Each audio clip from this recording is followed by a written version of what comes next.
pagi hari ini. Kita masih diberi kesehatan dan kesejahteraan untuk kita semua. Sebelum acara kita mulai, marilah kita menyanyikan lagu Indonesia Raya. Dipersilakan berdiri.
Baiklah, agar pelaksanaan Lokakarya pada pagi hari ini berjalan dengan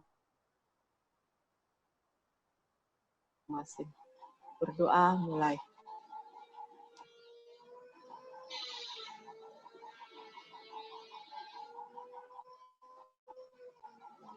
Selesai. Untuk selanjutnya, saya selamat datang yang terhormat Pak Elsap dan teman-teman dari komunitas Kota Ambon. Yang saya hormati Bapak Ibu narasumber, Mas Adi, Mbak Fafa, tinggal satu lagi Mas Rin. Kami persilakan untuk kita berdiskusi pada sesi 4 ini, khususnya Kota Ambon. Silakan Mbak Fafa atau Mas Adi. Ya, selamat pagi Bu Ayu. Terima kasih waktunya. Biar juga simple karena kita sudah hampir 9:30 begitu. Untuk pertemuan Lokakarya ketiga kemarin memang untuk festival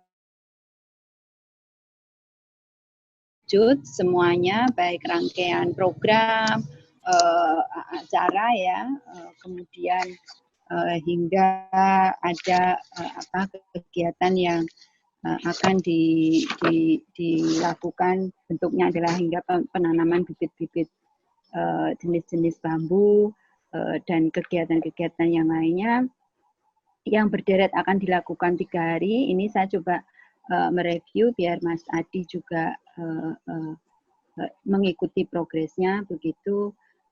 Kemudian kalau di kepanitiaan memang sudah teknis, hal-hal teknis itu sudah menyebut nama dan detail bagaimana dan siapa yang akan ada di sound engineering, lighting designer, stage manager dan sebagainya. Kemudian akan festival ini akan berlangsung 3 hari dan akan melibatkan kelompok-kelompok musik Jepang, Thailand, Belanda begitu. Kemudian untuk struktur organisasi akan melibatkan kurang lebih yang panitia inti itu ada 34 yang terdiri dari 4 dari dinas, kemudian 24 dari berbagai komunitas yang ada di Ambon dan 6 itu dari Ambon Music City of Music catatan memang yang harus digalakkan begitu. Kemarin ini Mas Adi bagian kerjasama yang selama ini memang di Ambon untuk mendapatkan satu supporting kerjasama itu masih sangat sulit. Tidak adanya misalnya perusahaan besar dan sebagainya. Tapi kemarin saya memberikan gambaran-gambaran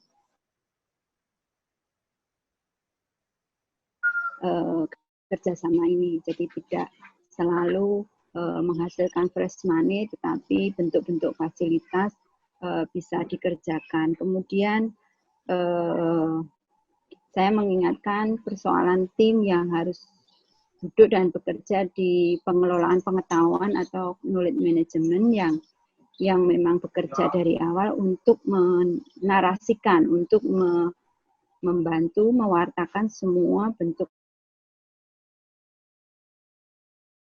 Begitu, mungkin waktu kita berikan Pak Esaf untuk menyampaikan hal-hal yang mungkin bisa disampaikan atau dikerucutkan. Apakah mau bicara tentang diskusi tentang RAP atau RAP cukup nanti disampaikan kepada Pokja dan akan bisa direview, dan tentu setelah Rokakarya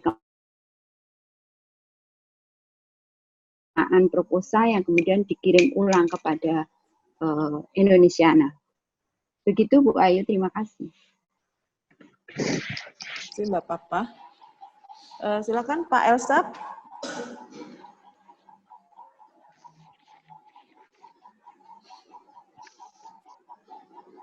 Pak Elsap. Ya, terima kasih Bu. Kami juga berat di Ambon untuk finalisasi apa yang kita ikuti dari sesi 1 sampai 3, dan sudah sampai tahap penyusunan RAB. Karena memang ada penyesuaian analisis standar belanja, kita ada sesuaikan, tapi nanti akan dipaparkan oleh Bung Fir, dan kalau memang butuhkan segera untuk kami akan kirim proposal dan juga nanti di review atau disesuaikan dengan mana yang menjadi tanggung jawab Pemkot, mana yang menjadi tanggung jawab Indonesiana atau kementerian, dan juga kami libatkan UPT Kementerian di Provinsi Maluku. Kurang lebih terima kasih Ibu. Terima kasih Pak Elsap. Mungkin ada masukan dari Mas Adi.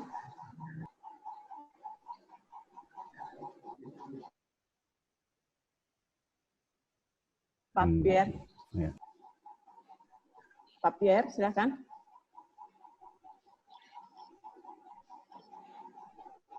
Mas Pierre.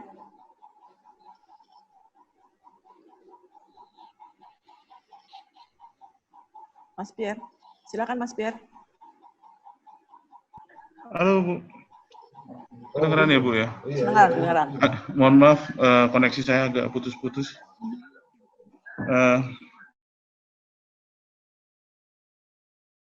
Ibu, kemarin kami berapat dan lumayan lebih banyak daripada rapat yang pertama. Untuk mungkin beberapa hal yang kami putuskan, terutama mengenai RAB, boleh saya izin share screen? Silakan.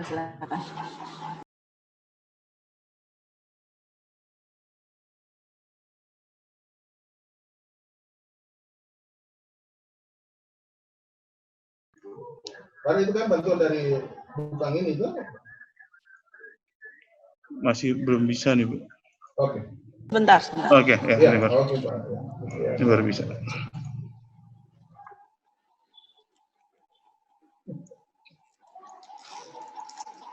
Kemarin belum kita tayangkan strukturnya, mungkin biar lebih jelas Bu. Ya, siap. kelompoknya, termasuk ke ada tim kurator, ada direktur komunikasi, dibagi ke manajer komunikasi dan manajer kerjasama. Kemudian ada direktur programnya itu Pak Esaf sendiri. Kemudian dibagi ke manajer acaranya dibagi berdasarkan 3 program yang kami kemarin paparkan. Atau workshop, dan juga yang terakhir ada untuk Sound of Green. Nah, terus untuk direktur yang berikutnya ada direktur artistik, dibagi dengan adanya manajer lokasi dan manajer teknis, dan ada direktur pengelolaan pengetahuan yang kemudian ada bagian arsip data dan bidang riset.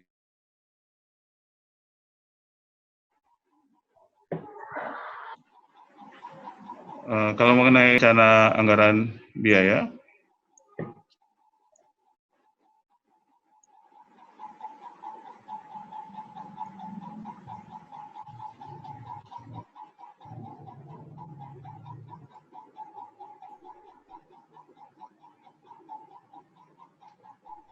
ini yang kami buat, memang sudah kami mengenai biaya sosialisasi atau promosi dari festival. Terus seperti yang kemarin kami paparkan, festivalnya 3 hari. Di hari pertama, festival utamanya di 3 hari. Pertama itu di kecamatan-kecamatan.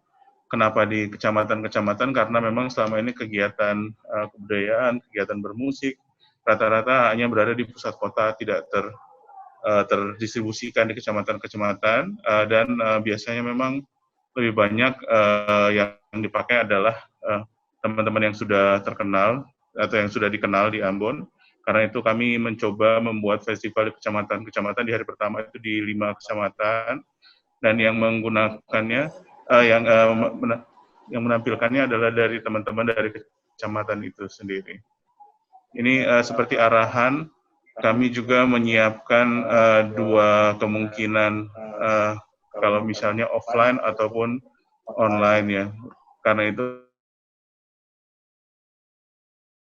tapi juga ada video kamera dan editing. Di Ambon kelemahannya mungkin kita masih belum berani untuk live langsung ya. Jadi kalau misalnya pun daring, kemungkinan kita pre-recording. Begitu. Kalau untuk yang biaya edukasi kemarin, itu untuk seperti yang kami paparkan kemarin, kami berencana membuat semacam ensemble musik baru dari anak-anak sebanyak 150 orang. Dari kebetulan rapat kemarin dihadiri oleh Ibu Jen dari Museum Siwa 5, dan mereka punya program untuk kemudian tiap kemarin ada 20 anak yang akomodir dalam program belajar bersama di museum, dan itu bisa diarahkan misalnya jadi musik bambu. Jadi itu yang menjadi salah satu supportingnya juga.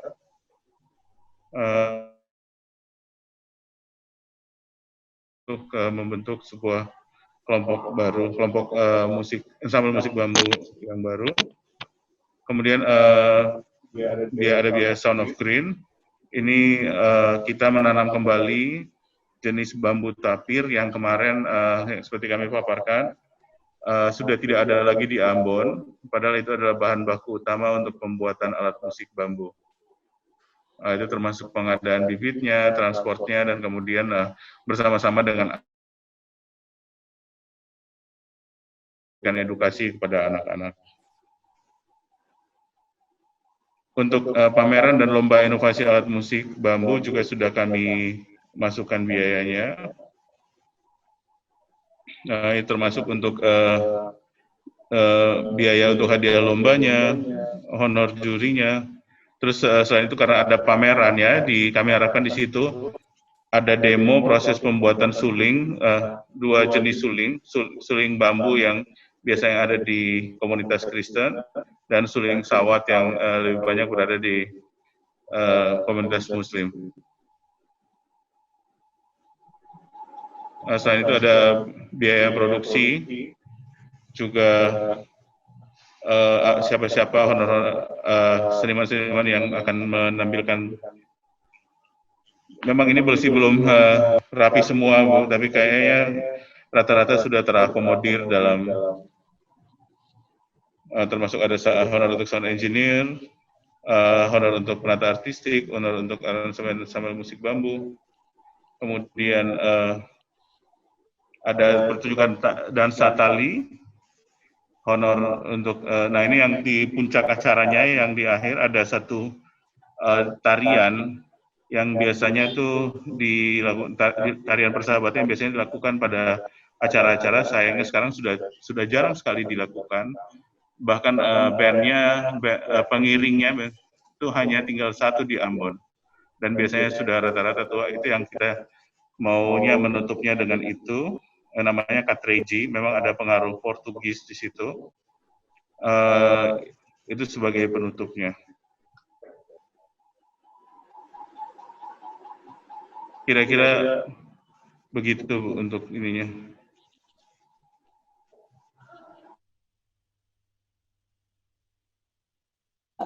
Ada. Halo. Tes. Halo. Halo, ya Mas sudah. Ada Oh sudah Bu, yang mungkin kemarin ada arahan dari Pak Eshaf juga mungkin untuk melihat kemungkinan apa yang akan ditanggung oleh, dibagi apa yang ditanggung oleh kementerian, apa yang ditanggung oleh pemerintah kota. Mungkin kami akan arahkannya ke edukasi, serta kalau yang kami akan mengundang musisi bambu dari provinsi lain. Kira-kira begitu. Oh, siap. Terima kasih Mas Per. Tanggapan dulu Mas Adi, Mbak Fafa. Ya, Mas Adi dulu apa saya? Monggo. Mas Adi. Mas Adi. Ya, terima kasih. Kita lihat atau kita dalami item-item acara, masing-masing acara. Tadi disebutkan itu justru ada pada RAP. Nah, di bagian penjelasan, di depan itu edukasi itu apa saja, ini nanti terus ada program apa tadi, saya lupa tadi. Jadi kan kemarin ada, kalau saya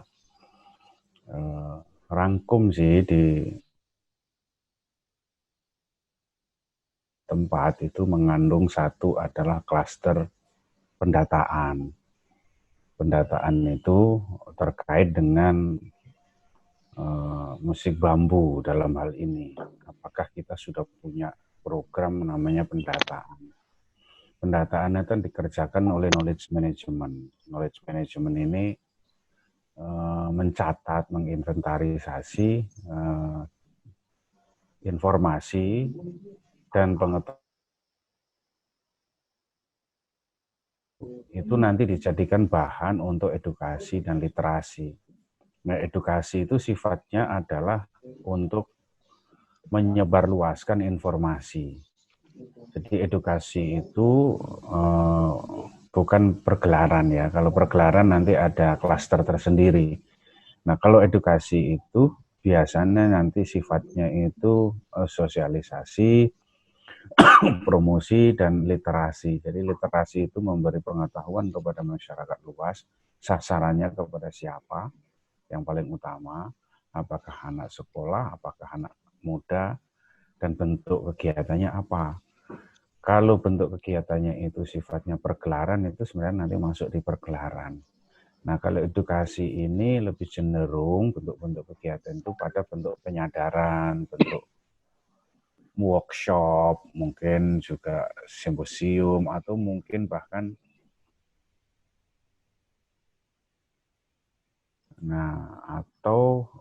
bahkan bisa menyusun e-book yang nanti disebarkan ke sekolah-sekolah. Jadi lebih bersifat penyebaran pengetahuan yang diperoleh oleh tim knowledge management. Jadi edukasi itu pengertiannya demikian. Edukasi dan literasi adalah proses penyebarluasan pengetahuan yang terkait dengan musik bambu sehingga masyarakat itu akan, jadi literasi dan edukasi itu ke sana kegiatannya. Nah, di klaster ini yang sangat penting karena kalau pergelarannya itu cukup 3 hari, mungkin masyarakat tidak bisa melihat, semua masyarakat tidak bisa mendalami, tetapi dengan cara edukasi itu ada sesuatu yang nanti bisa agak bertahap. Contoh umpamanya membuat e-book atau semacam apa ya yang pakai untuk siapa saja dalam jangka waktu yang lebih lama. Di luar festival pun masih bisa bahan-bahan itu dipakai. Itu di edukasi. Jadi hal pertama yang harus dilakukan nanti satu membuat sistematika tambahan atau membuat sistematika, mensistematikkan, membuat ini lebih sistematik gitu ya di proposal itu. Yang pertama itu kolom-kolom atau klaster-klaster dulu yang dibuat. Klaster pertama adalah pendataan, klaster kedua literasi dan edukasi, klaster ketiga adalah pergelaran. Jadi 3 klaster itu. Nah, masing-masing kegiatan nanti dikelompokkan di dalam klaster-klaster itu. Nah, sehingga nanti kelihatan prioritasnya yang mana. Nah, kalau prioritas di edukasi itu bentuk kegiatannya apa nanti nampak di situ. Nah, baru nanti diterjemahkan ke dalam RAP. Itu catatan saya yang pertama ya. Jadi nanti kita akan diskusi masing-masing item ini. Kita lihat tadi item-itemnya kan secara sekilas ya dijelaskan oleh Pak Pierre. Nanti kita bahas lagi dalam diskusi kita hari ini. Terus yang kedua, struktur tim kerja. Kurator itu saya lihat ada berapa tadi, banyak. Konsep, merumuskan, tentu tidak hasil dari pemikiran dia sendiri, tetapi juga berdasarkan diskusi, berdasarkan pengetahuan yang dia miliki, berdasarkan dengan brainstorming dengan orang lain yang memahami peta dan keadaan musik, terutama musik bambu di Ambon. Nah, kurator ini seperti koki kalau dalam restoran itu menyiapkan menunya. Nah, biasanya sangat besar, maka dia bisa 5 orang. Nah, 1 atau 3 orang itulah yang memilih mana yang paling relevan untuk ditampilkan di dalam festival ini. Termasuk merangkumkan konsep dari pendataan tadi apa, konsepnya bagaimana, sasarannya kemana, data-data yang harus dikolek, dikumpulkan dari mana saja, itu nanti dikerjakan oleh tim knowledge management. Nah, edukasinya itu apa sih, kemana sasarannya, terus bentuk dari alat edukasinya apa, nah itu nanti dirumuskan oleh kurator. Yang ketiga adalah pergelaran. Pergelaran ini siapa yang tampil, merepresentasikan kelompok mana, atau bagian varian-varian dari musik bambu ini dipilih oleh si kurator ini. Jadi kurator itu saya kira cukup 1-3 orang, karena itu akan menjadi beban anggaran kalau terlalu banyak. Nanti kerja kurator adalah kerja yang sifatnya itu menyusun dari awal, kemudian menarasikan, dan berikutnya kalau ada orang yang bertanya, dia menjelaskan dan memilih penampil itu. Jadi begitu. Catatan saya yang kedua adalah struktur organisasi. Struktur organisasi ini juga nanti dikelompok-kelompokkan lagi.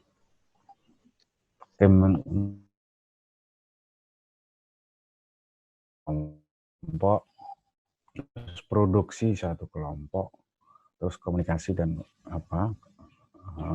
promosi, komunikasi satu kelompok.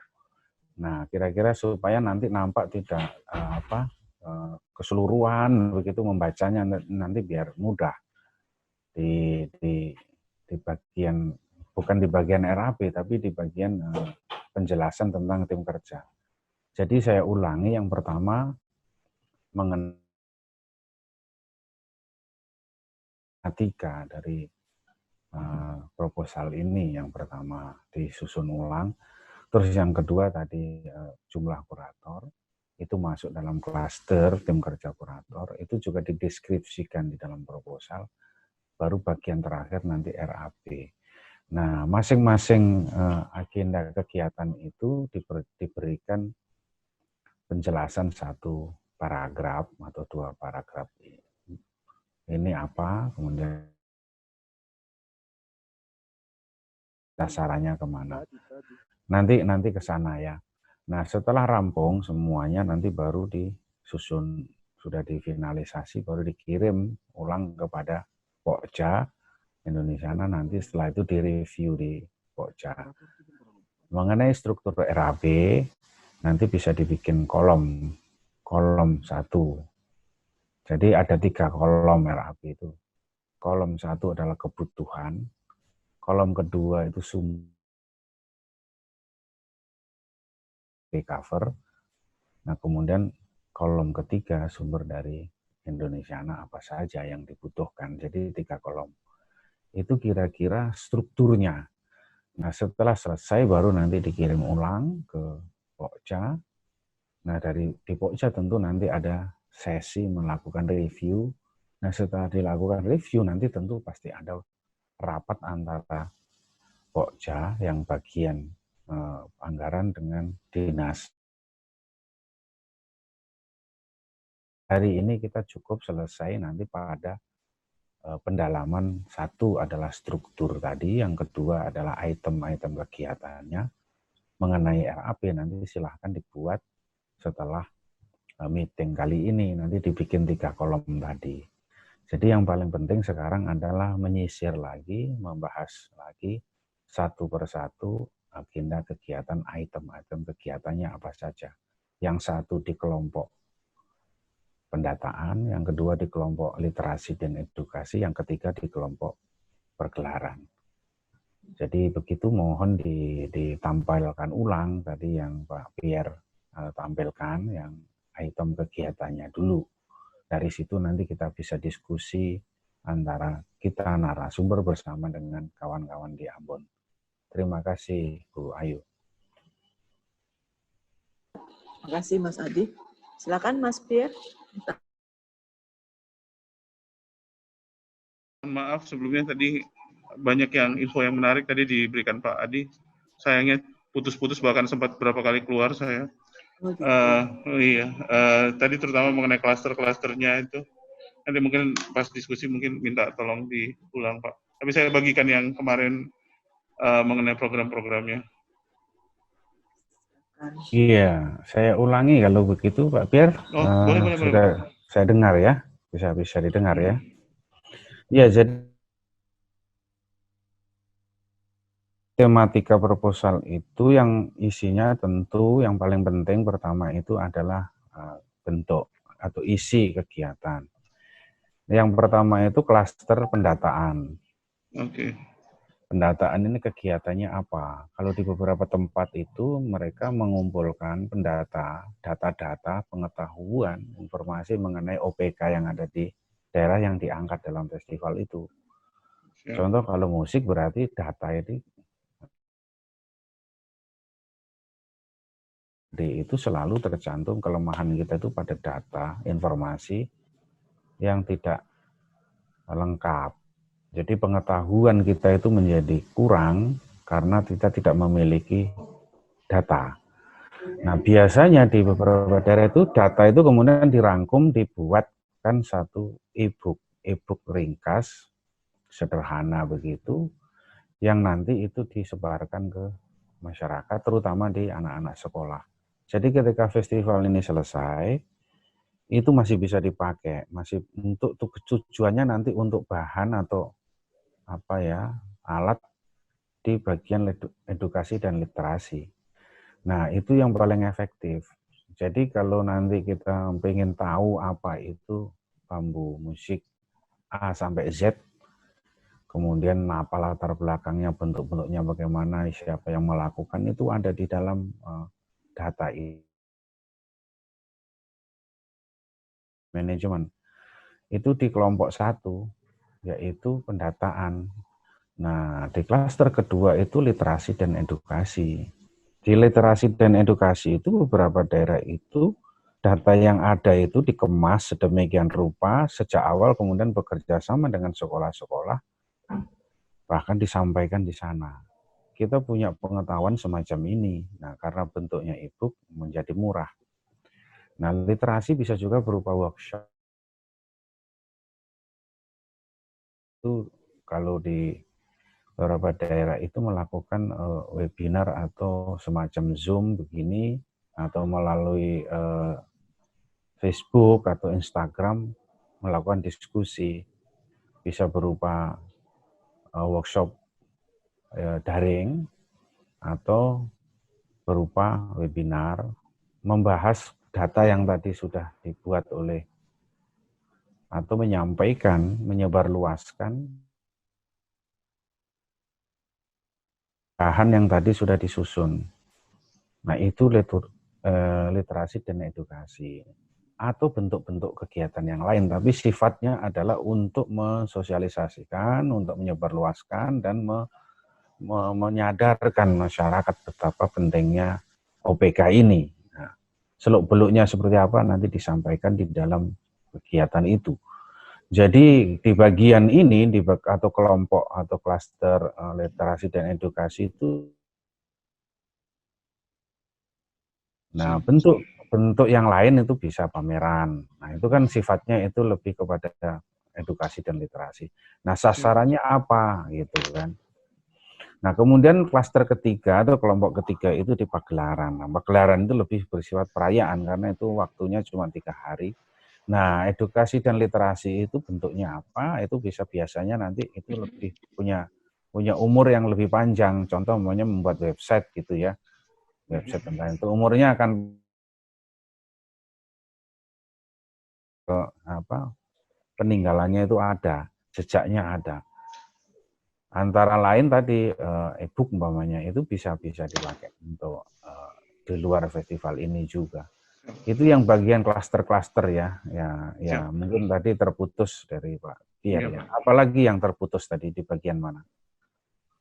Pak Adi, izin saya share yang kemarin saya presentasikan, mungkin biar ada masukan dari Pak Adi juga. Kemarin apa yang kurang, boleh. Izin di share screen, Bu.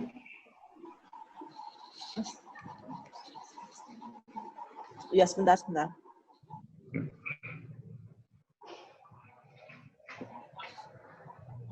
Sudah, Mas? Sudah, Pak? Ya. Oke.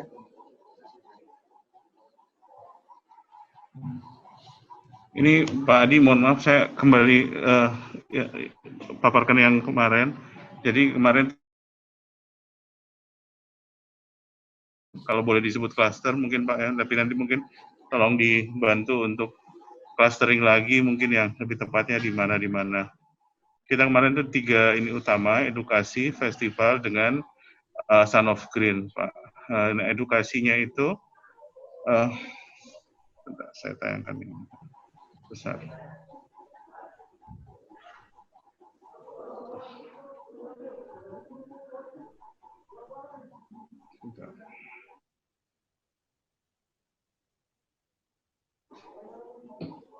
Ya, biar kebaca mungkin Pak. Ini jadi ada yang pertama tuh kita membuat pelatihan musik bambu untuk 150 siswa. Itu SMP, itu fungsinya memang membuat semacam pilot untuk anak ensemble musik bambu yang terdiri dari anak-anak sekolahan gitu Pak, yang nanti mereka tampil juga di pagelaran akhir di festival. Kemudian ada waktu tahun 2019, waktu kita jalan tapi tengah jalan berhenti karena gempa, tapi short course-nya pernah dilaksanakan. Teman-teman merasa kemarin tuh mungkin bisa diperdalam lagi materi-materi yang diberikan waktu itu. Terus kemudian ada semacam video, dibikin demo pembuatan penggunaan alat musik bambu, itu nanti ada pamerannya, Pak. Terus kemudian ada festivalnya, itu yang tadi 3 hari. Hari pertama di 5 kecamatan, pagelarannya ini ya Pak Ehma. Hari pertama itu di 5 kecamatan, terus hari kedua, hari ketiga itu khusus untuk musik bambu itu di Lapangan Merdeka. Kalau yang kecamatannya itu terbuka Pak, jadi semua jenis musik bisa masuk di situ. Lalu kita juga ada pameran lomba inovasi alat musik bambu, dan kemudian ada festival kuliner bambu. Terus kalau yang satunya, ada satu jenis bambu yang sebenarnya bahan baku utama untuk pembuatan alat musik suling. Nah itu sudah nggak ada di Kota Ambon, di daerah Kota Ambon, tapi bisa dari Pulau Ambon, harus ngambil dari Pulau Seram, pulau sebelah. Nah itu yang kita coba introduce lagi ke sini. Nah ini yang kami coba breakdown-nya ke ini edukasinya apa-apa Pak. Kira-kira seperti ini.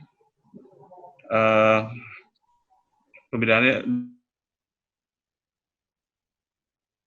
kemarin ada masuk teman-teman dari Ibu dari Museum Siwa 5, mereka juga punya program yang mirip, dan mengenai alat musiknya bisa kita sinkronkan. Nah, mereka malah punyanya sampai 20 kali pembinaan. Gitu. Terus kemudian untuk short course-nya itu ini beberapa yang kami minta, kami usulkan. Terus kemudian ini untuk festival musik di kecamatannya itu di lokasi-lokasi di tiap kecamatan, Pak. Ini ada kemarin tambahan waktu rapat, mungkin akan ditambahkan pameran handicraft atau kriya, tapi lebih ke peralatan rumah tangga tradisional yang sudah tidak digunakan lagi selama ini di Ambon. Nah, itu mau kita sih ada untuk awalnya itu dua kelompok yang mencoba menjual gitu di sama kegiatan, dan kemudian diadakan semacam kuesioner dari tim riset untuk mengukur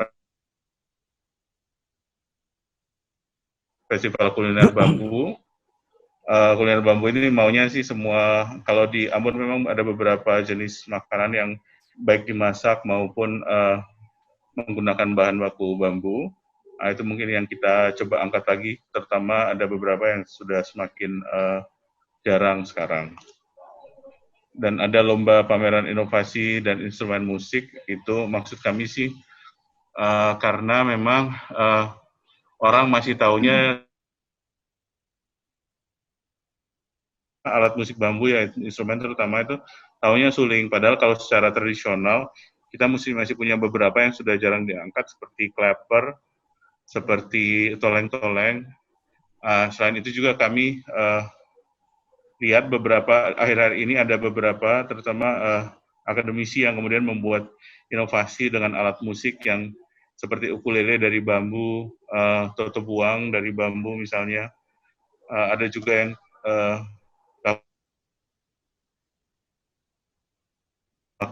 tapi kemudian hasilnya itu dipamerkan, supaya maksud kami musik bambunya tidak stuck hanya suling saja, tapi kemudian ada berbagai varian.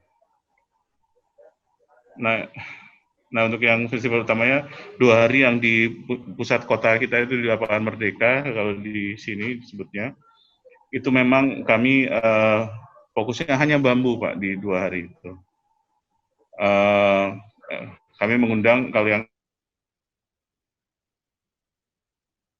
nator kami di UCCN, yang memang beberapa kali ini kami terlibat juga dengan mereka, dan kemudian untuk musik bambu nasionalnya itu, ini pengalaman kami 2 tahun lalu Pak, kami mengundang saya lupa 4 atau 5 musisi, tapi hanya masing-masing satu orang dari provinsi-provinsi yang berbeda dengan karakter musik bambu yang berbeda.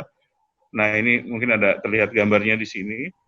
Nah kemudian yang kami inginkan di tahun ini, tahun depan, itu karena tidak kelihatan, tidak keluar gitu karakter musiknya kalau cuma satu orang, kami mencoba mengundang masing-masing kelompok itu 3 orang per kelompok.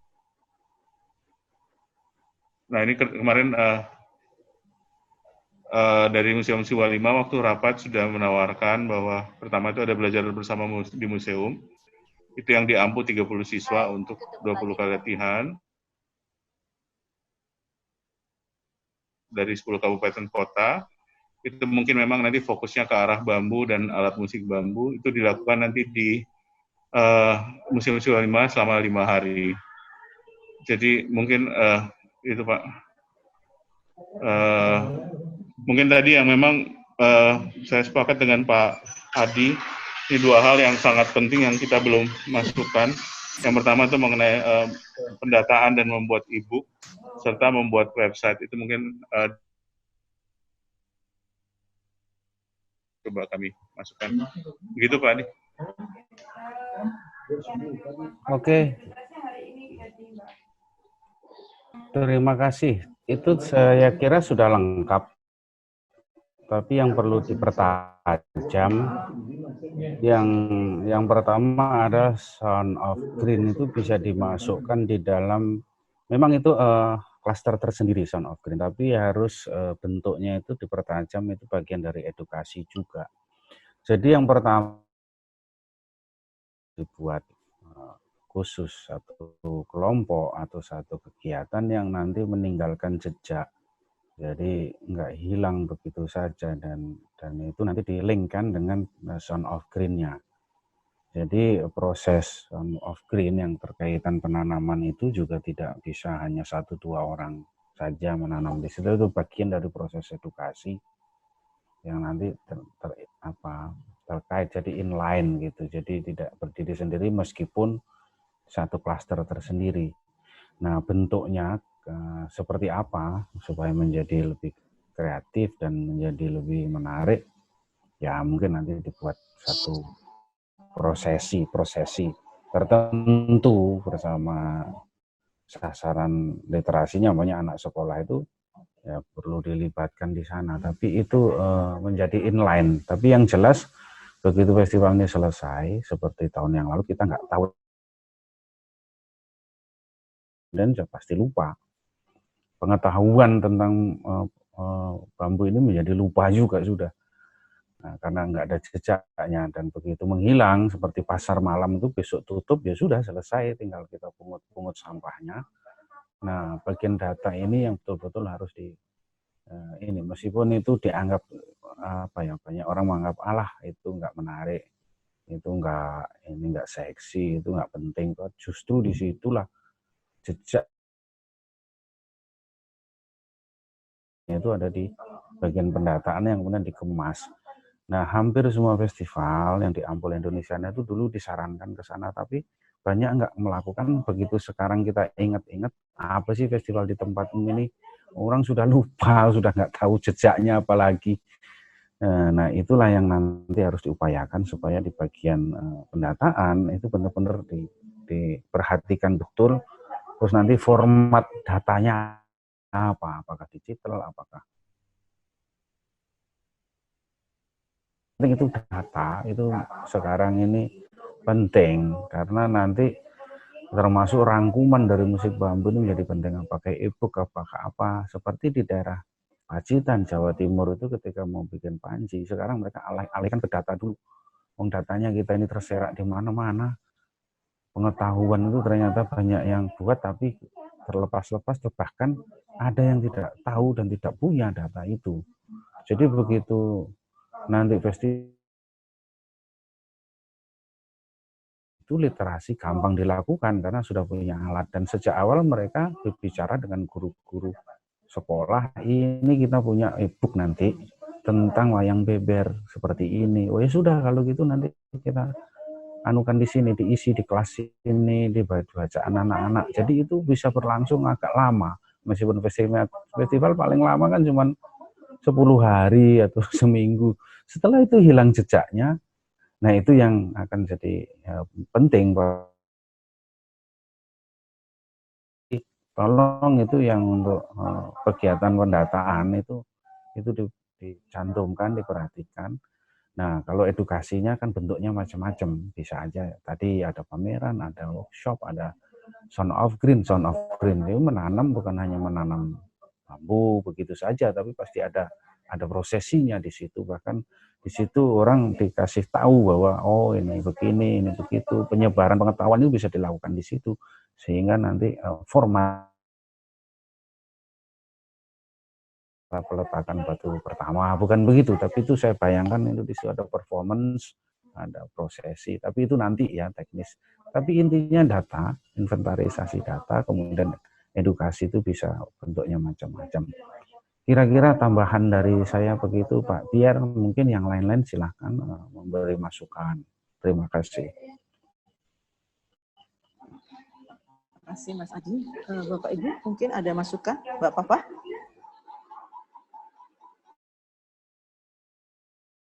Lima panggung atau 5 kecamatan yang akan menjadi bertempatan itu sudah mengerucut, program edukasinya juga sudah ada pendidikan tadi ya untuk pembentukan ensemble musik bambu anak begitu. Nah yang kemarin kita usulkan adalah di seni rupa atau kriya itu bisa disebutkan macamnya. Craft atau kerajinan apa yang terkait dengan bambu atau terbuat dari bambu itu macamnya apa saja, Pak Pierre? Mungkin ini menjadi penting karena kita juga bisa mendisplay sebetulnya terkait enggak sih kehidupan real nyata masyarakat Ambon ini menggunakan alat-alat yang bambu untuk pemenuhan kebutuhan hidupnya. Kita menggunakan alat terutama di dapur, ke sawah dan sebagainya itu hampir semua terbuat dari bambu. Nah, ini kalau di masyarakat Ambon ini seperti apa gitu? Siap, Bu. Kalau di masyarakat Ambon memang ada 2 yang menjadi utama ya, terutama kalau memang yang lebih esensial mungkin sagu ya. Masyarakat Ambon. Tapi kalau untuk peralatan memang akan lebih banyak menggunakan terutama bambu ya, Bu. Misalnya seperti kalau dulu di kampung-kampung tuh pipa air tuh tidak menggunakan untuk mengalirkan air itu pakai bambu. Terus ada yang namanya hahalang. Namanya hahalang itu semacam alat pikul. Alat pemikul itu dari bambu biasanya. Merah itu digunakan untuk memikul seperti semen atau bahan-bahan baku yang harus tahan air dan jangka waktunya harus cepat diangkut dan biar tidak beku gitu ya. Terus bubu atau penangkap ikan itu juga menggunakan bambu. Ada juga sero itu untuk tempat perangkap ikannya yang besar itu juga menggunakan bambu. Dari bahan baku sagu itu ada namanya gata-gata itu untuk menimba bambu. Bahkan di beberapa daerah memang kalau di Ambon sudah nggak ada, tapi di pulau sebelah itu ada sunat atau hitan itu masih menggunakan pisau dari bambu. Kira-kira sebagiannya itu Bu, masih mungkin saya mungkin nggak terlalu tahu yang lain. Siap. Rumah itu bisa dipastikan ada unsur alat-alat yang terbuat dari bambu ya. Saya nggak tahu namanya apakah sama kalau di Ambon.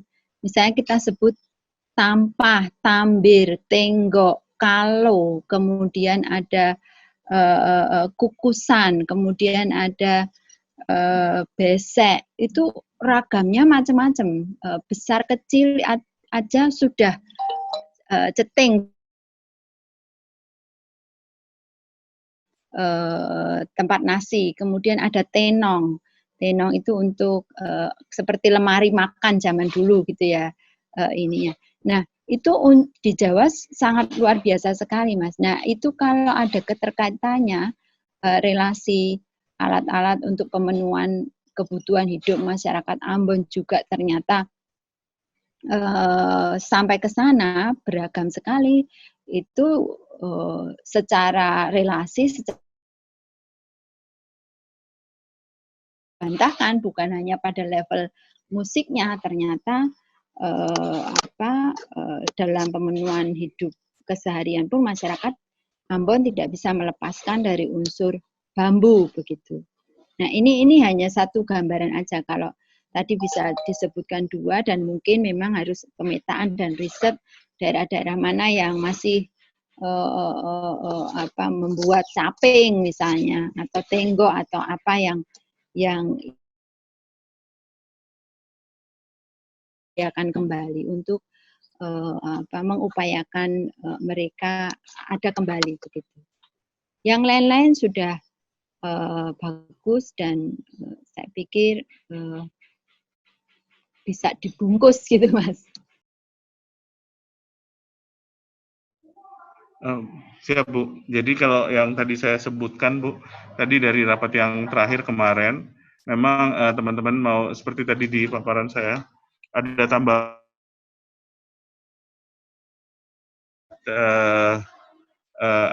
alat-alat rumah tangga yang menggunakan bambu. Memang selama ini kalau di kota Ambonnya sendiri sudah jarang sekali, bahkan mungkin nggak ada, Bu. Tapi kalau dari pulau-pulau sekitar masih ada. Nah, itu yang mungkin nanti coba kita ajak untuk kemudian mereka coba produksi, dan memang coba dijual secara komersil supaya dilihat apakah animo masyarakat masih kuat. Dan tim riset bisa lihat ininya. Gitu, Pak.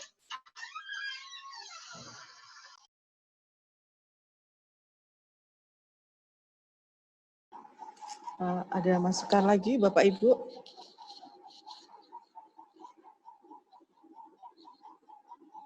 Pak Elsap, ada Mas Adi, silakan. Kita tunggu responsnya tadi beberapa item tadi, saya kira. Yang paling penting harus dibuat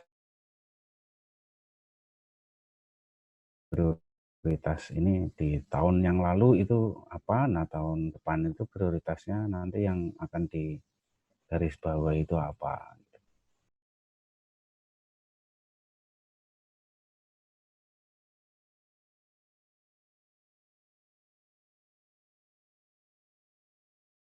Pak Esap, silakan Pak Esap. Esap, silakan.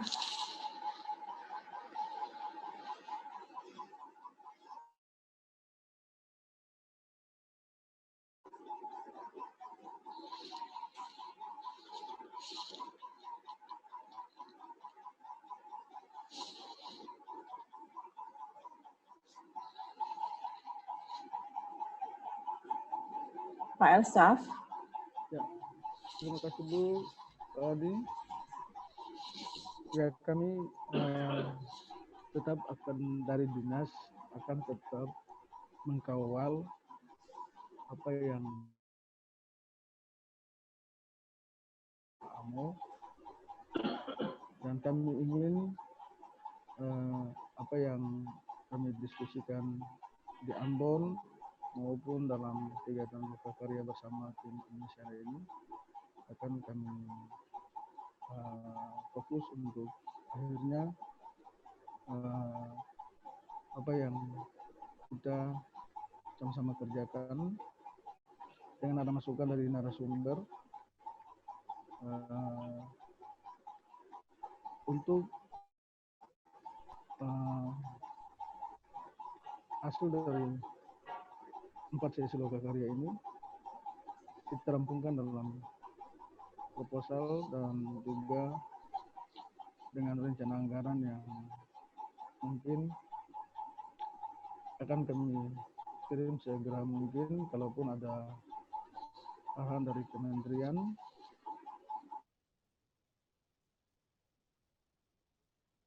perkembangan terbaru tentang kegiatan platform Indonesia ini. Kurang lebih terima kasih, Bu. Oke, itu juga tidak perlu terlalu terburu-buru ya, Mas Biar sama Pak Esap. Tapi selama ini pengetahuan atau data itu pernah dibuat nggak ya? Ada orang atau pihak yang mencoba melakukan riset kah atau pengumpulan itu pernah ada. Tahun yang lalu sudah bahan-bahan mengenai ini ya, data mengenai musik bambu ini. Apakah sudah pernah, Mas Pierre? Pak Adi, sebenarnya itu salah satu kelemahan kami yang 2 tahun lalu sudah pernah kami sampaikan juga, memang waktu itu tidak jalan pengelolaan pengetahuannya. Karena itu memang ya itu seperti yang tadi analoginya Pak Mas Adi, pasar malam itu Mas Adi ya. Tapi memang di sejalannya waktu teman-teman memang kan fokusnya untuk musik bambu tetap jalan ya, terutama juga dengan dibantu teman-teman dari dinas, dari teman-teman BPNB. Memang kami ketemu beberapa peneliti juga yang kemudian meneliti mengenai musik bambu, baik dari dalam dan dari luar. Jadi mungkin data-datanya masih berserak memang, tapi mungkin potensi. Siap. Oke. Jadi memang sudah ada sebenarnya sebagian ya. Sudah Mas, sudah. Jadi kalau kejadian di beberapa daerah itu juga begitu. Rupanya ada beberapa pihak yang membuat, tapi masing-masing punya data sendiri, punya informasi sendiri. Rata-rata itu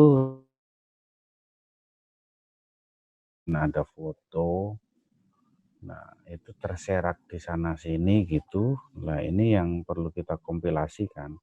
Kalau mengenai A sampai Z itu mulai dari sejarahnya, terus kemudian bagaimana hal-hal atau unsur-unsur atau aspek-aspek yang terkait, seperti contoh tadi Anda bilang kan sudah nggak ada dari jenis bambu tertentu, di situ harus ada di seram, itu kan orang tidak tahu juga bentuknya seperti apa, terus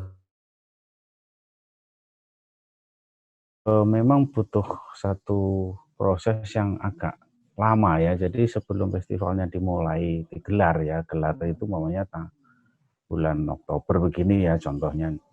Nah memang harus dimulai program ini sejak bulan April, Mei, Juni bahkan, karena di bagian itu di awal itu harus mengumpulkan data itu. Terus disitulah peran mungkin ke BPNP atau BPCB di daerah sana yang mungkin malah justru punya itu, bisa kerjasama dengan mereka ya untuk melakukan hal itu mungkin. Apa di BPNB itu hal-hal gini ada dianukan nggak ya? Sepertinya ada Pak. Kalau BPNB saya pernah lihat kayak bukunya. Mungkin tidak, mungkin nanti coba kami ini lagi. Nah ini yang kalau kemudian sudah ada bisa kerjasama diskusi sama mereka bagaimana menyusun program bentuk kegiatannya, bahkan kan tadi kan ada beberapa dan itu menjadi penting karena nanti tim kerja ini khusus di knowledge management itu menjadi lebih komprehensif ketika nanti Anda berbicara dengan BPCB atau BPNB di Ambon ya. Atau mungkin kawan-kawan yang lain punya, kalau yang soal pergelaran dan lain-lain saya kira nggak perlu terlalu banyak, kita apa itu sudah jadi ya sama pendataan ini. Mungkin kawan-kawan yang lain bisa punya usulan apa bentuknya apa gitu kan, karena bagi anak-anak sekarang nggak menarik kalau bentuknya ya. Kalau e-book boleh lah, e-book itu nanti bisa dibaca, tapi supaya orang membaca itu juga perlu effort. Kalau di beberapa daerah itu bekerja sama dengan guru-guru supaya nanti guru-guru itu juga bisa tahu apa itu akan kepada anak-anak sekolah. Memang sasaran yang paling efektif itu anak-anak sekolah sih kalau e-book. Tapi kalau bentuk yang lain apa? Nah itu yang perlu dipikirkan, karena anak-anak sekarang milenial ini nggak akan baca dan nggak tertarik itu.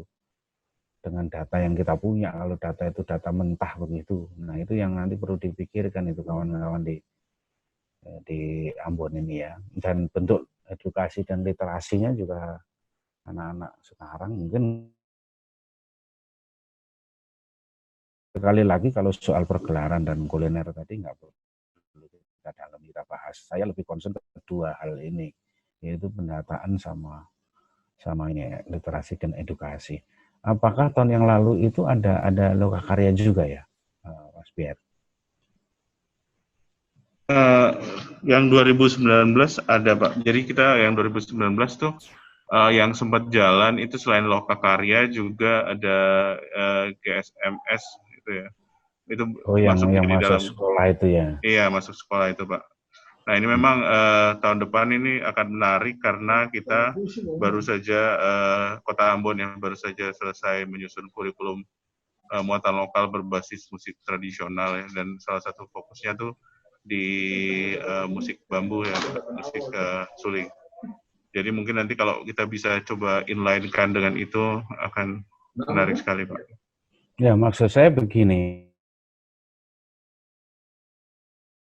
Ini kan dari pendataan tadi. Bagaimana kalau sekalian aja difokuskan pada segmen audiens yang tertentu, pelajar gitu aja maunya. Prioritas yang saya maksud prioritas itu, sehingga tidak apa ya istilahnya yang lain-lain nanti audiens yang lain yang non pelajar itu kan bonusnya. Kalau di apa difokuskan di edukasinya itu, literasi dan edukasinya itu di anak sekolah sekali apa ya, ada satu prioritas maksud saya yang dipertajam di situ. Apakah memungkinkan hal semacam itu? Biar. Saya pikir mungkin sekali Pak. Tentu nanti kami harus koordinasikan juga dengan dinas dan instansi terutama pendidikan ya Pak ya. Tapi Betul. memang kalau itu yang jadi fokus bagus sekali Pak ininya. Iya makanya kan harus lintas OPD atau SKPD karena ini itulah kekuatannya menurut saya ketika nanti lintas sektoral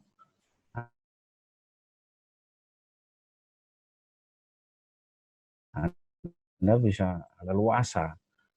Beberapa daerah tahun yang lalu itu juga kebetulan itu bukan menyesal tapi agak kenapa dulu nggak sama dinas pendidikan ya, padahal kita punya bahan ini gitu kan, kenapa dulu ini. Makanya dari awal sudah dibicarakan ini programnya seperti ini, sasaran utamanya prioritasnya adalah pelajar, sasarannya ke situ, apa bentuk kegiatan yang disukai oleh pelajar, tetapi dalam kegiatan itu diselipkan edukasinya, literasinya gitu kan.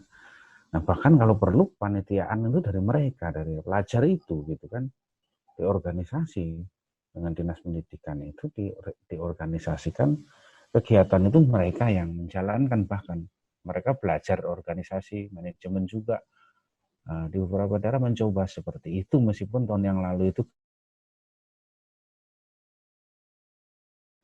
artinya dari awal sudah mulai ada pendekatan, sudah dirancang, bahkan kalau perlu memang share anggaran juga dari sana gitu kan. Artinya ada upaya lintas sektoral, gotong royongnya menjadi tercermin. Jadi kita tidak bisa bekerja sendirian. Nah kalau memang seperti itu, ini basis audiensnya itu sudah menjadi jelas Pak Pierre. Basis pertama itu adalah pelajar. Nah sasaran di edukasi itu di pelajar tentu, dan literasi itu, dan artinya membangun audiens juga itu. Nanti mereka bisa lihat pergelarannya, bisa lihat pamerannya, tapi dibina, istilahnya itu dibina dari awal. Nah untuk membina itu, kalau di partai itu kan ada kaderisasi itu namanya, itu kita bicara dengan dinas pendidikan. Nah kalau dinas pendidikan punya otoritas untuk melakukan itu. Nah nanti kalau ada kesulitan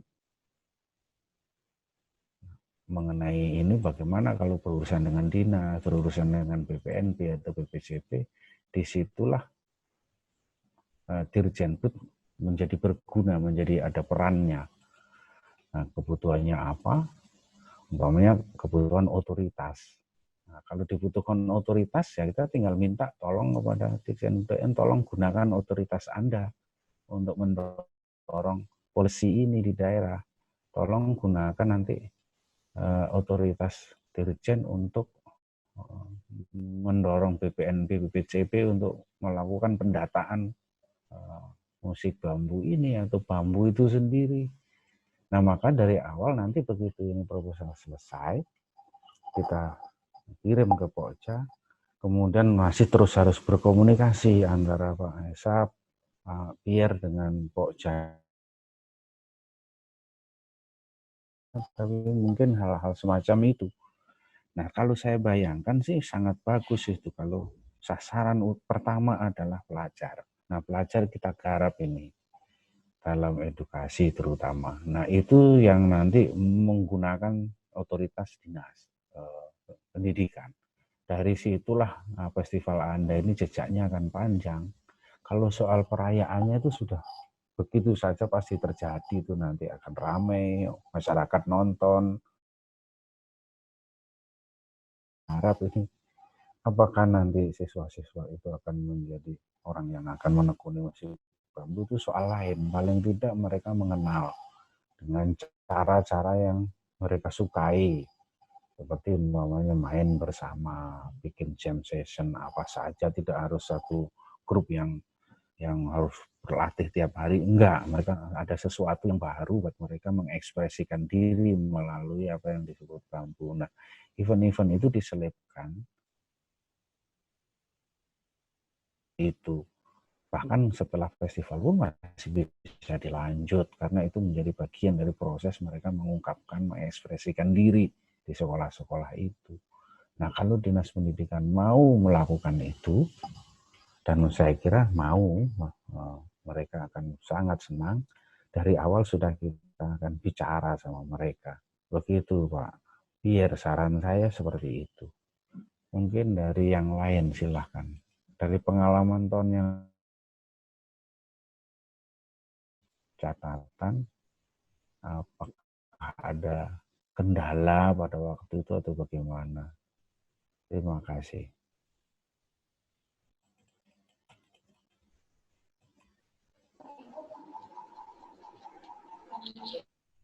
Silakan Bapak Ibu ada masukan yang lain. Ibu Jen mungkin ada masukan.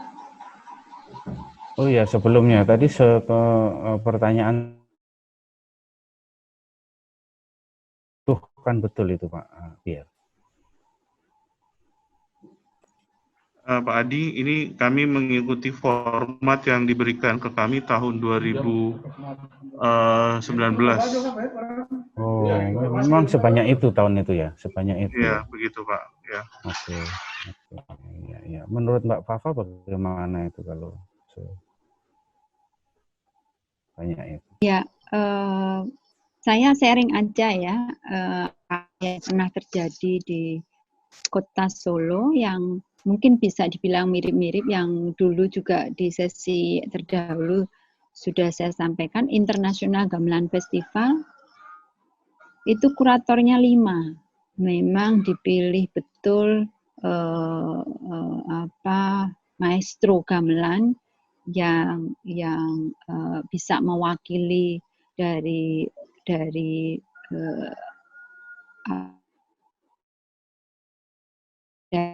Solo 2 dan itu karena kita labelnya internasional, semua kurator tidak harus tinggal di Kota Solo begitu, tapi kita memang membutuhkan satu keterlibatan, kepiawaian, kemudian pemikiran yang banyak dari unsur dari para pemikir-pemikir gamelan ini. Yang satu tinggal dan mengajar di Wesleyan, begitu, ada Pangga, kemudian satu kita ambil dari Harahap itu mana Mas? Irwan Syah. Artinya skalanya itu waktu itu IGF International Festival itu skalanya itu yang terlibat penampilnya itu berapa orang waktu itu? Kita berhasil menghadirkan 19 kelompok gamelan dari luar negeri, kemudian Nah, total 1.500 sekian. oke, itu penampilnya tuh. Ya, Berarti memang penampilnya. skalanya seperti itu, maka Iya. sangat dibutuhkan 5 orang. Kan? 5. Nggih. Nah, kalau di sini skalanya mungkin kan tidak sampai 1.000 sekian grup kan, kalau yang di sini ini. Nah, maka pertanyaan saya itu selalu adalah apakah fungsional? Kasarnya itu begini, kita itu apa betul dibutuhkan sedemikian banyak orang untuk mengampu satu hajatan seperti ini? Pertanyaannya gitu. Nah, yang tahu kan kawan-kawan di sana. Kalau yang di Solo kemarin, tahun-tahun kemarin itu memang diperlukan 5 orang itu karena ada yang terkait dengan penampil dari luar.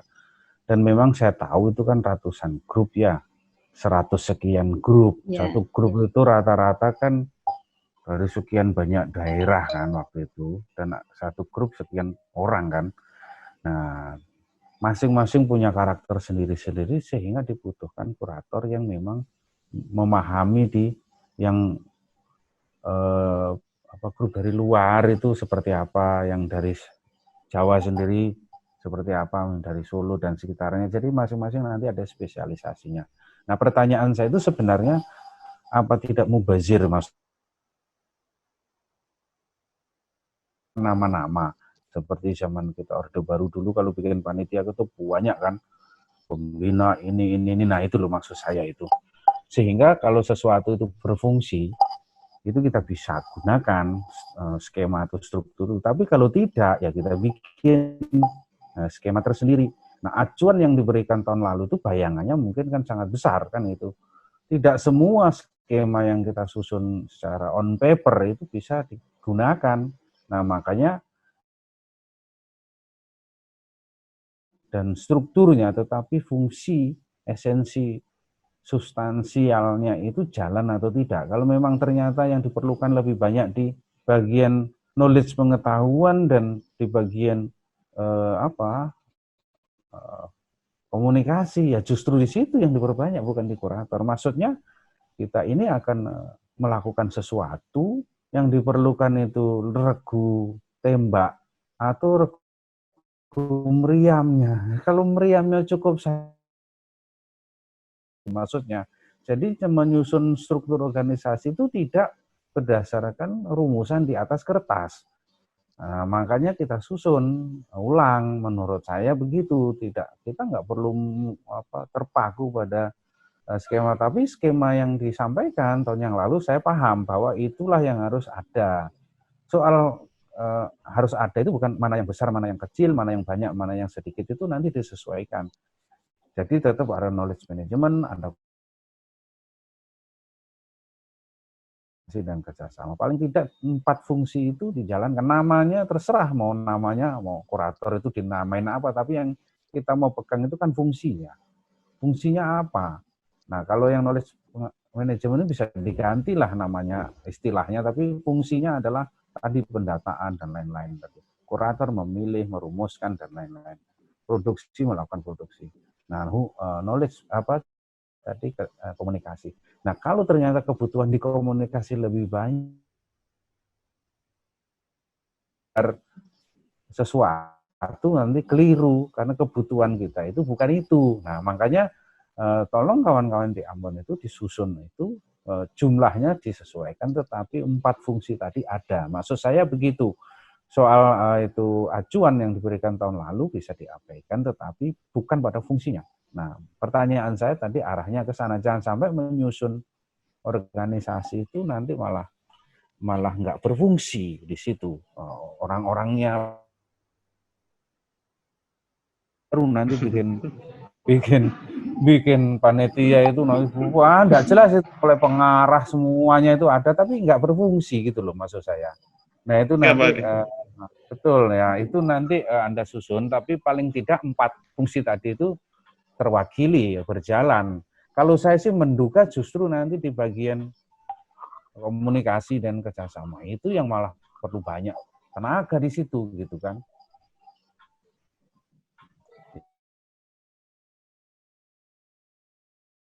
dengan apa yang dibilang Pak Adi tadi. Jadi memang nanti kami akan organize ulang nama-namanya. Memang kalau yang dibutuhkan kayaknya sepertinya di pengelolaan pengetahuan, kerjasama Pak mungkin yang agak banyak. Sama mungkin kami juga sadar dalam tim kami itu ada dari teman-teman ASN yang mungkin dalam kesehariannya belum tidak bisa terlibat secara aktif. Mungkin juga nanti bisa di backup juga dari operator itu.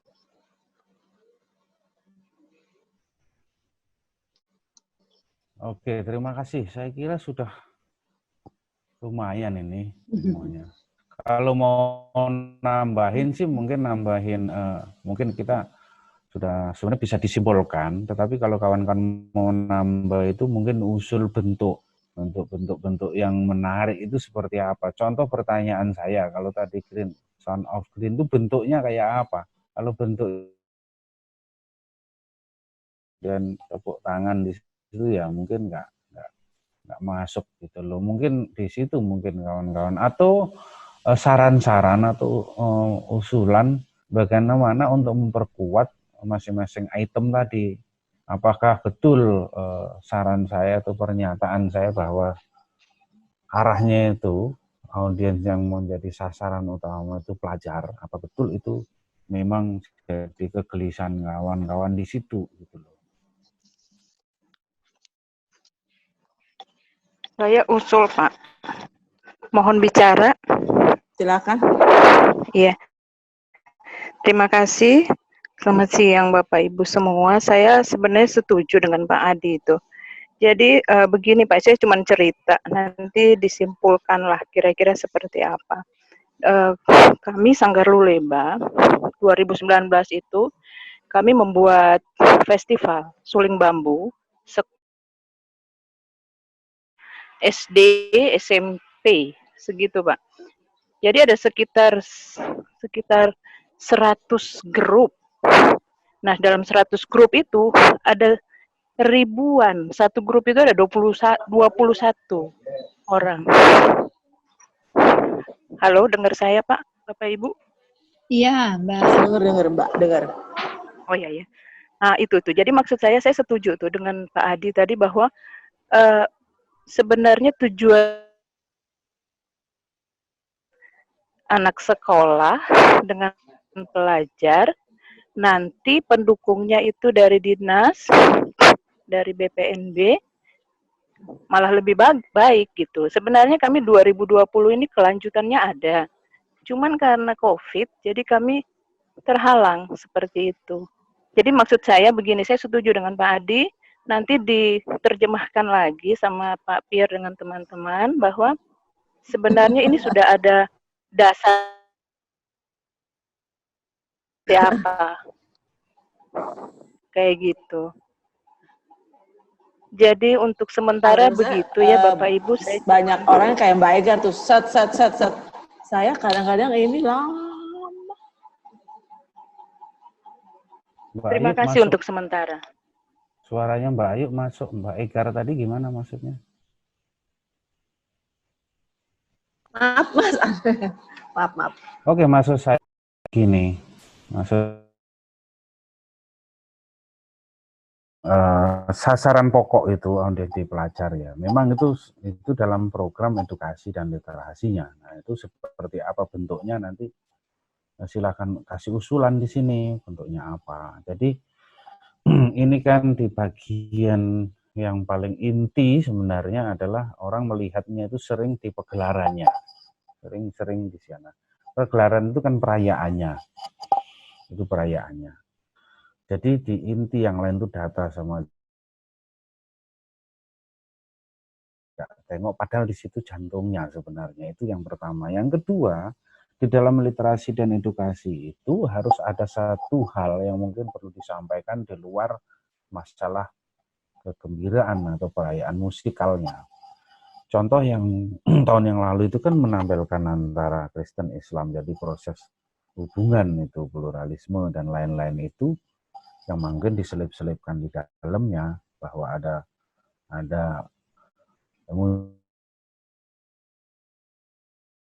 auditif saja, tetapi di situ terkandung masalah banyak hal yang bisa diselesaikan, menjadikan bagian dari proses rekonsiliasi kultural itu, tapi bahasanya dengan bahasa anak pelajar umpamanya gitu loh. Jadi wahana ini bisa kita pakai untuk mempertebal apa yang disebut keragaman, keberagaman, dan toleransi itu. Nah itu nanti di dalam bagian edukasi itu harus bisa diinjeksikan di sana, bukan sekadar main bambunya, main sulingnya, tapi bagaimana itu kok bisa masuk. Edukasi itu ada dua, jadi edukasi mengenai musik itu sendiri, yang kedua edukasi mengenai apa yang substansi yang bisa disuntikkan melalui musik itu. Dan itu memang betul-betul harus dirancang dari awal. Memang orang tidak akan menengok di sini nih, ini memang tidak terlalu, orang akan lihat di gebiar perayaannya, tapi tidak masalah. Nah, tapi kalau nanti sekolah pelajar dilibatkan, ini di sinilah dampak atau impact-nya itu menjadi sangat real, sangat bisa diukur. Kemudian bagaimana nanti impact lebih jauh, lebih panjang itu sangat memungkinkan. Tapi kalau perayaan orang menonton, habis itu selesai. Nah, impact-nya paling nanti yang bisa diukur itu jumlah penontonnya. Jumlahnya sekian, Anda tertarik karena ini atau itu. Kalau nanti musik bambu tidak ada, tidak butuh gitu loh. Artinya diukur beberapa kali di monitoring dan evaluasi, kita lakukan riset survei itu. Begitu festival ini nggak ada, apakah Anda memerlukan, apakah Anda kehilangan? Ternyata banyak yang nggak merasa kehilangan. Sudah berarti ini kita bikin acara udah buang-buang tenaga segala macam, ternyata tidak, orang nggak mengingat dan orang mengatakan, oh saya tidak merindukannya. Tetapi kalau yang bagian edukasi literasi tadi diperkuat, nah di situ itu diam-diam nanti artinya orang membutuhkan hal itu. Jadi mohon kawan-kawan, itu ada dua bagian besar. Yang satu bagian literasi edukasi, yang satu bagian perayaan. Nah, festival itu yang kuat adalah yang bagian literasi edukasinya itu juga kuat. Jadi ada dua, kalau ibarat rumah itu ada ruang besar. Ruang besarnya itu yang di dalam, namanya literasi edukasi, nggak nampak dari luar. Jadi cara berpikirnya begitu kawan-kawan. Soal nanti apakah nanti ada anak sekolah yang kemudian bikin pertunjukan 1000 suling, ya itu kan soal bonusnya. Menurut saya itu lebih bagus juga, semarak. Tetapi di balik itu kita harus punya agenda untuk menyuntikkan nilai-nilai tadi, pluralisme lah, keberagaman lah, hal-hal semacam itu, dan diangkat melalui musik. Dan itu tahun yang lalu kalau nggak salah sudah diupayakan. Bisa masuk, saya kira festival ini dampak menjadi terasa dan masyarakat akan diam-diam akan membutuhkan, oh benar juga ya, kita itu menggunakan musik untuk seperti ini, terutama untuk pelajar, benar juga nih. Itu maksud saya. Jadi jangan disepelekan masalah edukasi dan literasi. Bahwa literasi itu bentuknya dengan kegembiraan, dengan main bersama, dengan apa itu tadi,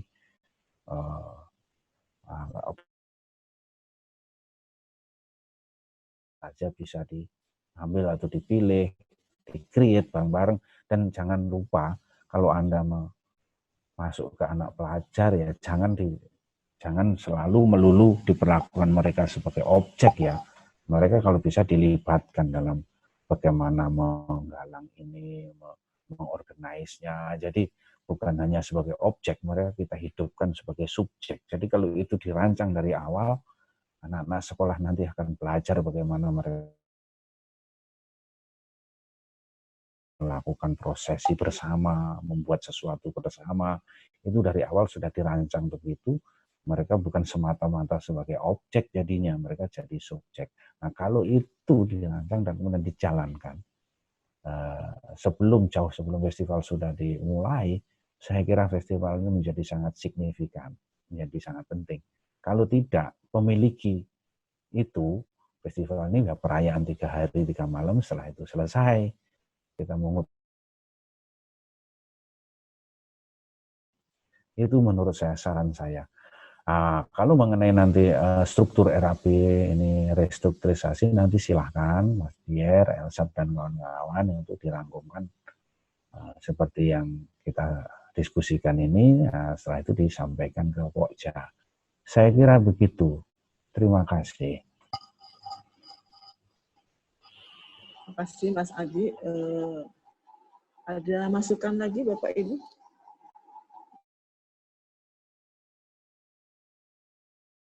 Hujen atau Bung Sten?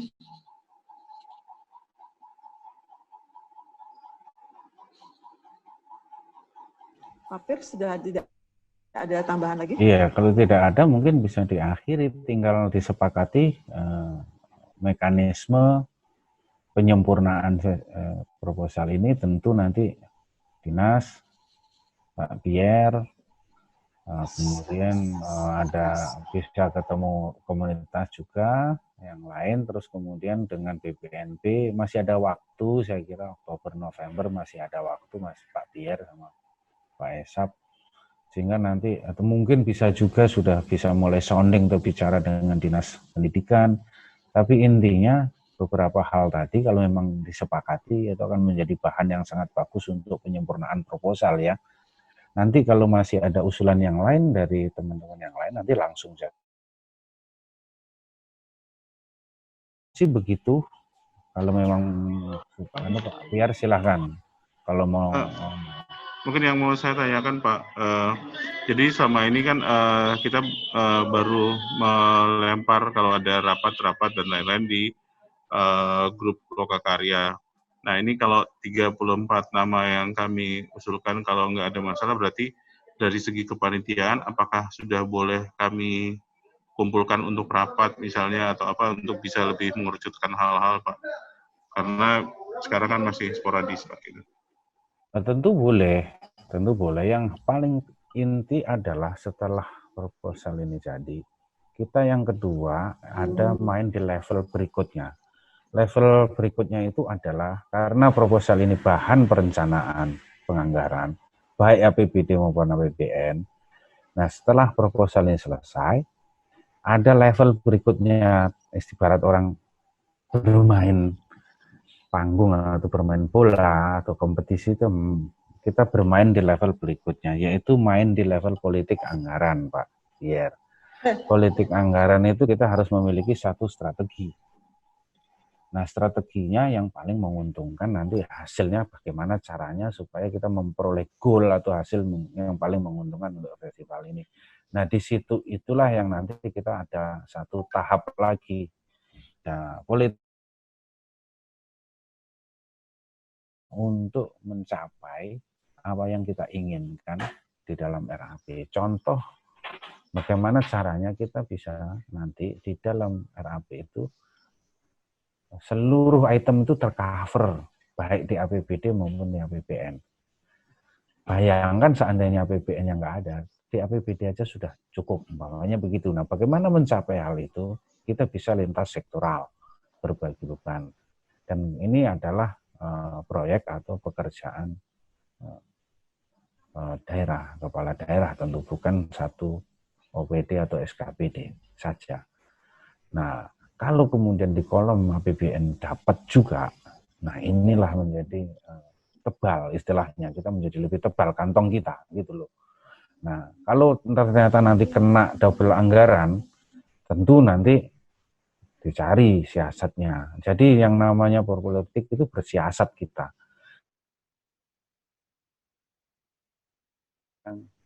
Minimal, kalau perlu maksimal itu dalam pengerti bukan besar ya. Maksimal itu bukan besar angkanya, tetapi semua pos itu tercover. Beberapa daerah tahun yang lalu itu gagal mengcover honor kurator karena tidak tercantum nomenklatur dalam administrasi dan anggaran itu kurator tidak ada. Dan perlu lagi diingat, pusat itu tidak bisa membayari orang ketika pekerjaan itu berlangsung di daerah. Nah, seperti itu nanti akan didiskusikan di fase berikutnya nanti. Tetapi yang jelas Anda lengkapi dulu item yang ada di dalam RAP Anda itu jangan sampai ada yang terlewat. Dan itu dicantumkan dulu di dalam APBD. Soal nanti dapat nanti kita lihat, kita perjuangkan, makanya kita butuh politik. Nah, kalau tidak dapat ya bagaimana? Tadi di kolom APBD ada semuanya lengkap itu. Nanti kolom di APBN, nanti di bagian-bagian tertentu APBD sekian, BPN sekian. Jadi APBD itu sumbernya dari mana? Oh, dari dinas yang terkait kebudayaan dan pariwisata, ada dinas pendidikan, ada dinas ini. Nah, gitu kan. Nah, kemudian APBN. Nah, sharing di sini 100, nah di sana 100 atau di sini 50, di sebelah kanannya 30. Nah, itu semua tinggal dilengkapi saja. Jangan sampai ada yang terlewat. Namanya juga kita bikin skenario. Baik itu bukan berarti angkanya yang paling besar, tidak. Yang paling lengkap. Artinya seandainya dana kita itu total 50 juta, tapi kemudian seluruh tercover 100.000, 200.000 itu yang disebut ideal. Artinya ideal itu bukan berarti nilainya gede, bukan. Ideal adalah semua hal tercover di situ. Dan sumbernya sudah bisa kita duga dari sini. Itu bikinnya, bayangkan saja tanpa ada Indonesia, Anda sudah punya juga. Waktu itu Temanggung Wonosobo juga begitu. Dia punya dari dana desa dia bisa menggalang.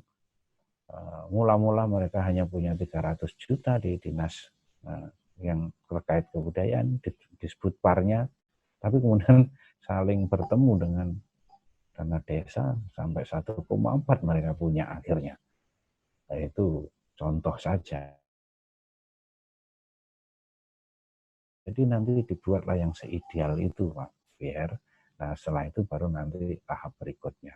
Catatan saya seperti itu. Mungkin hal lain kalau mau ditanyakan, nah sebelum kita tutup pertemuan ini. Terima kasih. Terima kasih Mas Aji. Mas Pierre-nya nggak ini lagi nih. Mas Pierre? Ada Bu, ada. Ada, maksudnya ada masukan lagi? Mungkin sebentar. Ada yang ditambahin lagi?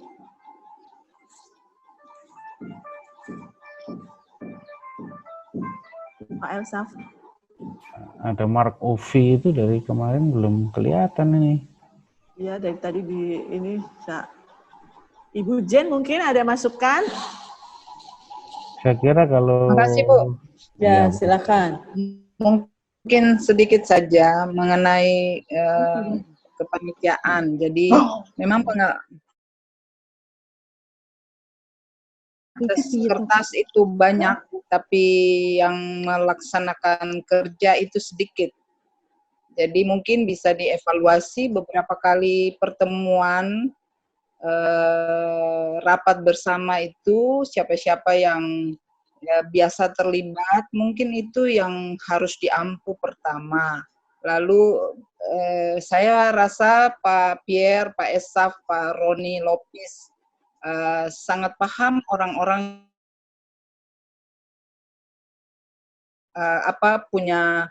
punya semangat untuk bekerja, bukan saja nama di atas kertas, tapi yang paling penting itu terlibat aktif untuk mempersiapkan festival ini. Mungkin itu usulan saya, Bu, dan saya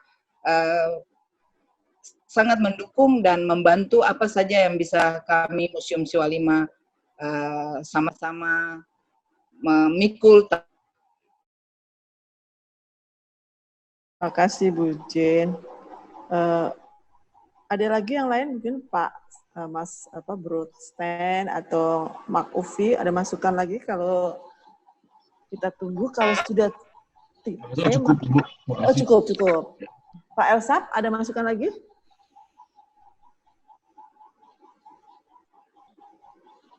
Lagi di mute Pak, belum kedengeran di mute tuh. Pak Ibu. Ya. Jadi kami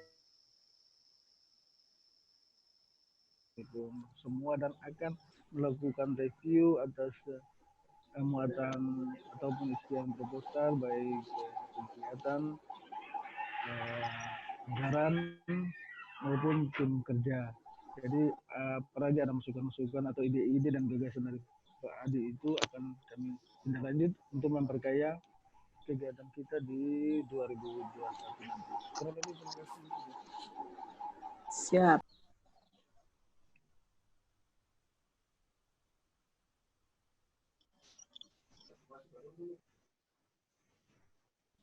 Itu Pak Sten tadi mau bicara. Ya, Pak Adi. Silakan Pak Sten. Masukannya. Semua kita udah jelas. Mudah-mudahan hari-hari ke depan kita bisa menindaklanjuti apa yang disampaikan oleh Pak Hadi. Itu bagus sekali.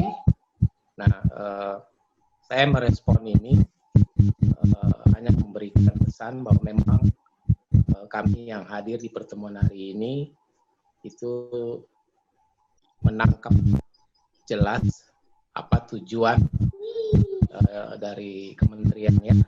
Nah, jadi itu mudah-mudahan kita bisa tindak lanjuti di hari-hari ke depan dengan tim yang lebih simpel, lebih efektif. Itu mungkin kesan dari saya di hari ini. Nanti bisa ditindaklanjuti oleh Pak Esam dan Bung Pir, Pak Roni, dan teman-teman di AMO.